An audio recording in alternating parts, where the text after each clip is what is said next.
Good evening, ladies and gentlemen, and welcome to our Midnight News Bulletin brought to you live from Algiers. I'm Maryam Zien, and here are your top stories. 83 people died in the last 24 hours as a result of 9 massacres committed by Zionist forces against Palestinian families in the Gaza Strip.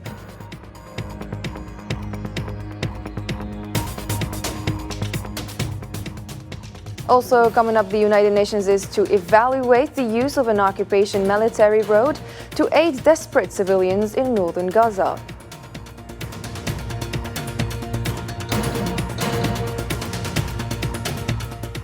The Arab League Council is calling on the UN Security Council to issue an urgent resolution to stop the Zionist aggression as Hamas left Cairo without reaching a ceasefire agreement in the Gaza Strip.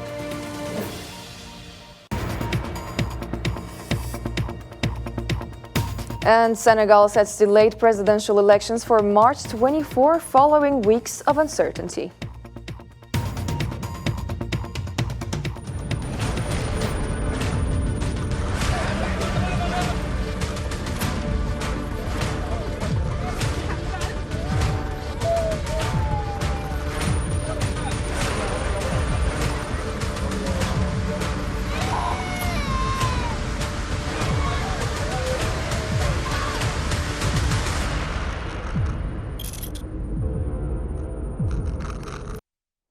Hello and welcome again to the program.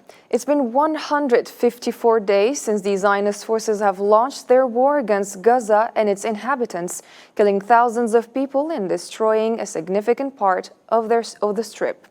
Palestinian Health Ministry in Gaza said that the occupation committed 9 massacres against the families in the Gaza Strip, claiming 83 lives and 142 injuries during the past 24 hours.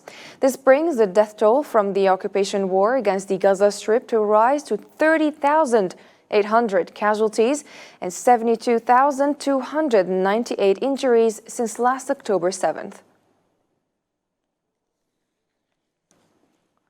A senior UN aid official said that the United Nations will assess how it can use an occupation military road bordering the Gaza Strip to deliver aid to hundreds of thousands of desperate civilians in the north of Palestinian enclave. It's worth mentioning that the United Nations has warned that at least 576,000 people in Gaza, or 1/4 of the population in the Strip, are on the brink of famine.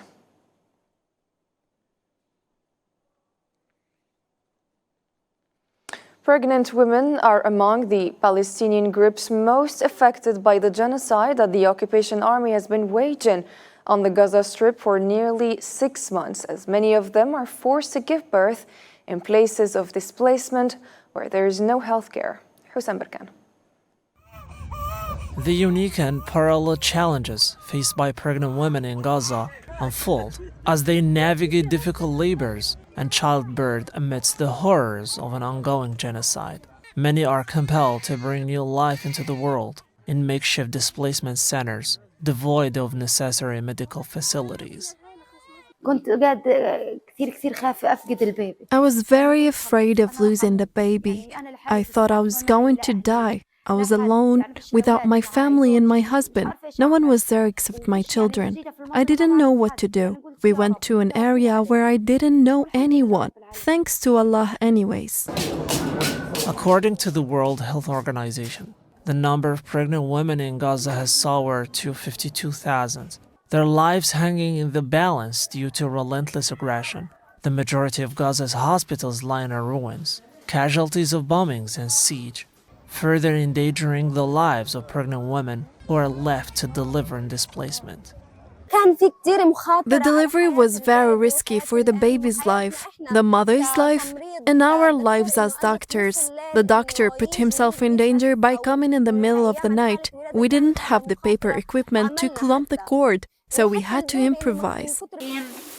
With ongoing aggression crippling medical care, childbirth becomes a haunting nightmare for pregnant women, compelled to flee from the occupation missiles. Their desperate attempts to escape bombardment and reach safety pose a constant threat to their well-being, compounded by the fear of giving birth in unpredictable and challenging circumstances.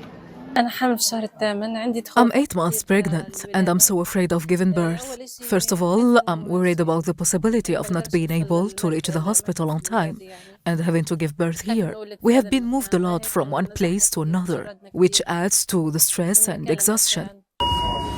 Without adequate medical equipment or anesthesia, doctors in Gaza strive to perform childbirth operations, transforming the joyous occasion into a bitter tragedy. Amidst constant bombardment, displacement hardships, and a shortage of essential supplies, Gazan women courageously face the challenges of childbirth, with survival making the beginning of an uncertain fate for their newborns. The Arab League Council called on the Security Council to issue an urgent resolution obliging the Zionist entity to stop the genocide and the aggression against the Palestinian people. The Arab League Council also stressed the necessity of implementing the decision of the Joint Arab-Islamic Summit to break the Zionist siege on the Gaza Strip and to immediately impose the entry of Arab, Islamic, and international humanitarian aid convoys by land, sea, and air, including food, medicine, and fuel, to the entire north and south of the Strip.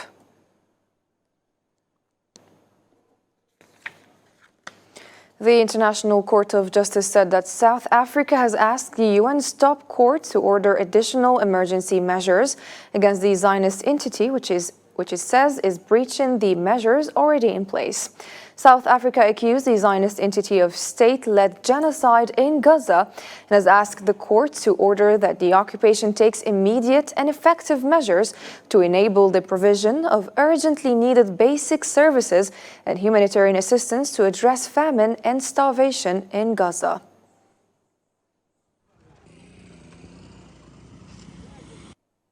Chinese Foreign Minister on Thursday called the Zionist war on Gaza as a disgrace for civilization. Wang Yi also reiterated China's calls for an immediate ceasefire. Beijing has been calling for an immediate ceasefire since the start of the current Zionist war on Gaza last October. In the same context, Beijing's top diplomat also said that his country supports full United Nations membership for a Palestinian state. The calamity in Gaza is another wake-up call for the world that the long occupation of the Palestinian territories is a fact that should not be ignored anymore. The long-cherished aspiration of the Palestinians for an independent state should not be evaded anymore. More importantly, the historical injustice to the Palestinians must not be allowed to continue uncorrected from generation to generation.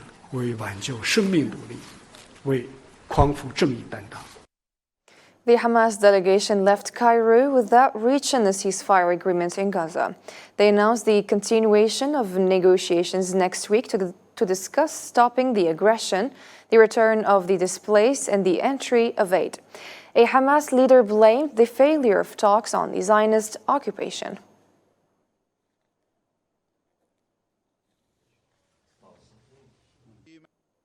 The Islamic resistance movement Hamas urged that more people make what it called holy pilgrimages to Holy Al-Aqsa Mosque in Ramadan in order to highlight its Arab Islamic character and oppose Zionist ambitions there. In a statement, Hamas called on the Palestinian people in the West Bank, Al-Quds, and the remaining occupied Palestinian cities to strengthen their ties at the sacred Al-Aqsa Mosque throughout the days and nights of Ramadan in order to highlight their Arab and Islamic identity.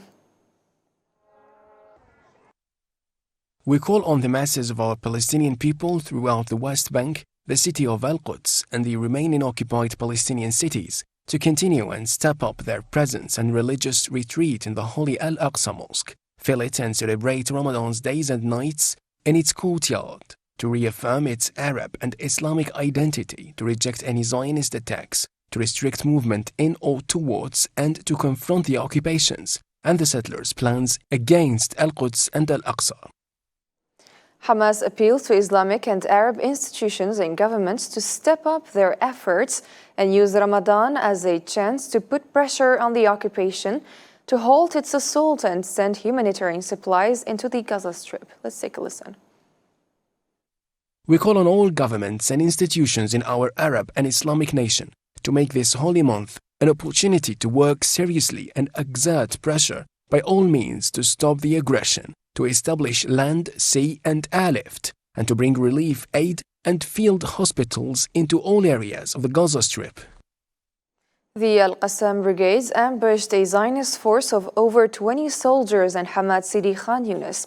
They detonated anti-personnel explosive devices, resulting in the killing and wounding of all members of the Zionist force.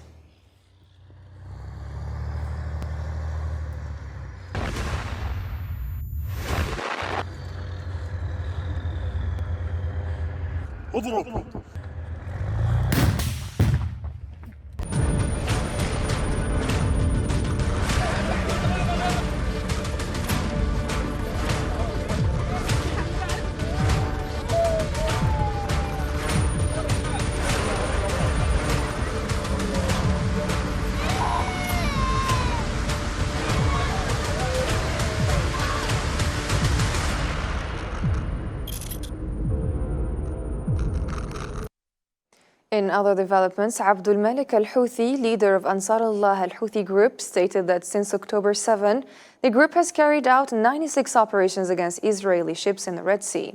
The attacks involved 403 ballistic missiles and wind missiles and drones against 61 ships. Al-Houthi also mentioned American and British attacks on Yemen, totaling 344.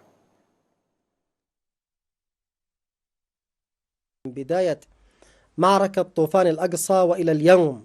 Support operations have been ongoing since the initiation of the Battle of Flood al-Aqsa, with a total of 96 operations conducted to date. These operations involved 403 ballistic missiles and drones, targeting 61 ships during their course. In the past week alone, 8 operations were carried out, hitting 7 ships in the Red Sea, Al-Arabi, the Gulf of Aden, and Bab al-Mandab, using 19 missiles and drones. Overall, there have been 344 raids and naval bombardments since the start of the aggression, including American-British attacks on Yemen in support of the Zionists. وكلها بحمد الله فاشلة. In the same context, the Houthi group announced that the United States and Britain launched 2 airstrikes on Hodeidah International Airport in western Yemen. The group's media body did not provide any further details about the 2 raids and whether they resulted in human casualties or material damage. This comes after the U.S. military said on Wednesday that the crew of a ship was hit by a ballistic missile fired by the Houthis on the Gulf of Aden, reporting 3 deaths and at least 4 injuries.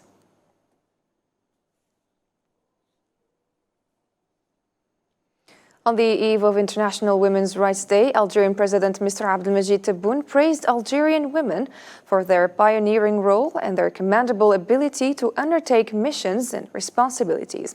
In his message, the president emphasized that the new Algeria cannot thrive without women who enjoy their complete rights, dignity, and respect, while also taking pride in their nationalism and citizenship. This occasion has always been an opportunity to praise the pioneering role of Algerian women in many sectors and their prominent participation in sustainable development by occupying high-ranking positions in the sectors of education, justice, and health, and their integration with efficiency and distinction in other fields, such as the regular course in which they demonstrated capabilities in performance that constitute a pride of our sisters and daughters who have always proven that they are the ears of the martyrs of Algeria. The new Algeria that we are building with a strong and sincere will only exist by relying on women who enjoy full rights. The Algerian president further emphasized that the genuine pursuit of equality is not a gesture of charity or generosity, but rather a constitutional achievement that needs to be clearly and extensively exhibited throughout Algerian society. Here is Abdelmajid Tebboune. We affirm that the true parity that we are endeavoring to establish is not a favor, but rather a constitutional gain that must be reflected clearly and widely in our society. The Algerian president also emphasized that Algerian women, no matter where they are, continue to embody hope for the new Algeria they're actively helping to construct. Our sisters and daughters who celebrate this occasion today are an extension of the honorable struggle and fight of Algerian women since ancient times and during the blessed liberation revolution. They also bear the hope for the new Algeria, which they are participating in building in the countryside and villages, where rural women are still a symbol of sacrifice and hard work, as well as in the cities and major agglomerations, where women are present in the most complex and precise professions, and they are snatching their rightful place in all jobs, tasks, and responsibilities. Also, on the occasion of International Women's Day, the Algerian President Abdelmajid Tebboune supervised a ceremony on Thursday honoring Algerian women. Senior government and state officials from Algeria, along with female mujahideen and female personalities, attended the honoring ceremony held at the Abdellatif Rahal International Conference Center. Additionally, numerous talented and innovative women from diverse fields were acknowledged on this occasion.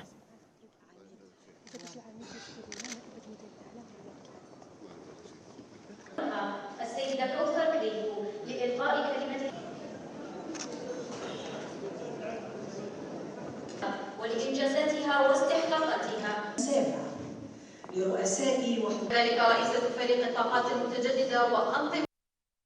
On Wednesday, Ambassador Ammar bin Jammah, Algeria's permanent representative to the United Nations in New York, arranged an informal gathering at the UN headquarters.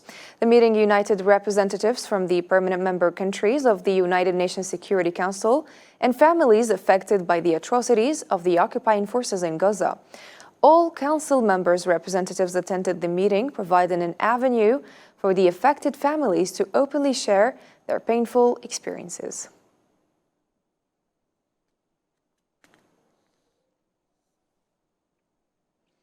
After weeks of deep crisis, Senegalese citizens have finally known that they can elect a president for their country, as Senegal's Constitutional Council confirmed March 24 as the new date for the presidential elections.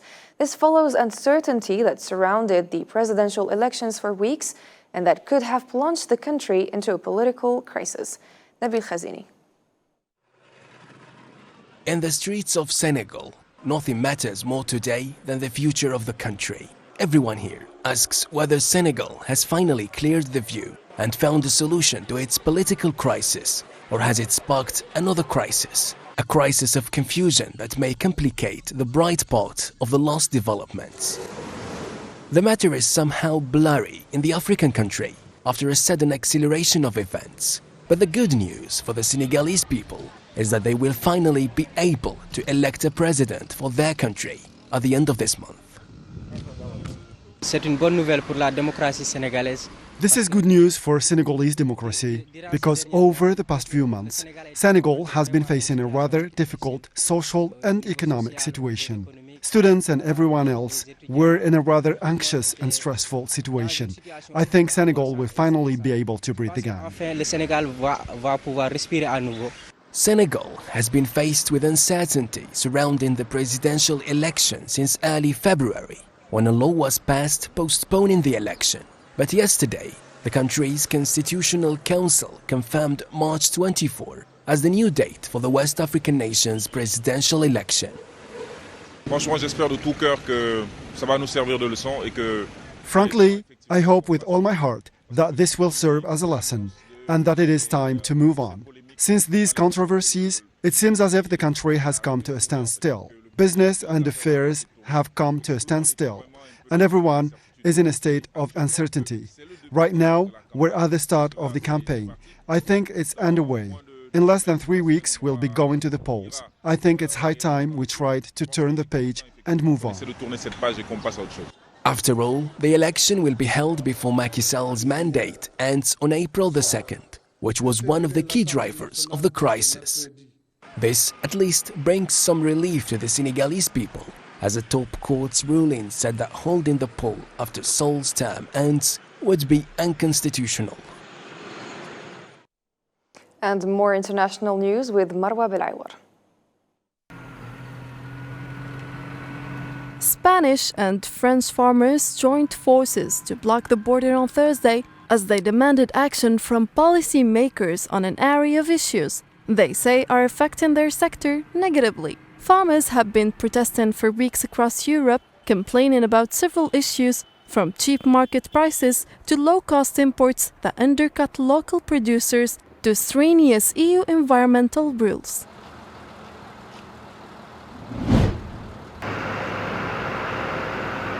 Czech farmers dumped manure in front of government offices and blocked Prague streets with tractors on Thursday, as they renewed their demands for more support, less bureaucracy, and a halt to cheap imports to the European Union. In their third protest since mid-February, farmers rolled into Prague early morning, lining hundreds of tractors along a river road leading to the government offices and snarling traffic and some public transport. Hairi's government announced Thursday that it was extending a curfew to curb relentless violent gang attacks that have paralyzed the capital of Port-au-Prince. Officials noted that all public demonstrators are also prohibited in the metro area and beyond. Days of street violence left destruction in the streets of the capital on Thursday. An unusual number of common guillemots, a seabird cousin to penguins, have been found dead on French Atlantic shores recently. Environment groups are warning. Over 500 birds have been found dead along the French Atlantic coast since the start of the year, according to the French League of Birds, with no exact explanation to this phenomenon.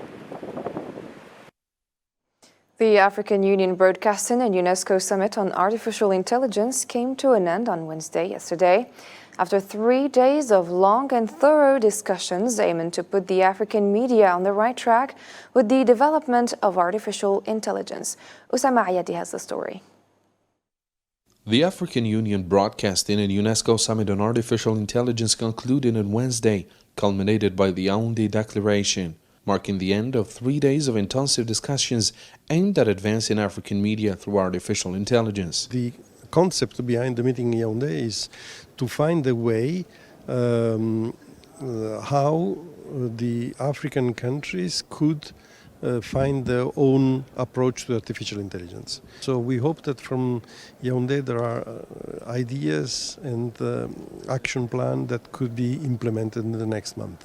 The final day of the summit featured workshops focusing on Africa's role in the development of AI, discussing journalistic content, technical practices, ethics in production, and many other key topics. And I think we need more such meetings in order to chart way forward. There are issues of policies that have to be in place to guide the use of AI in our media.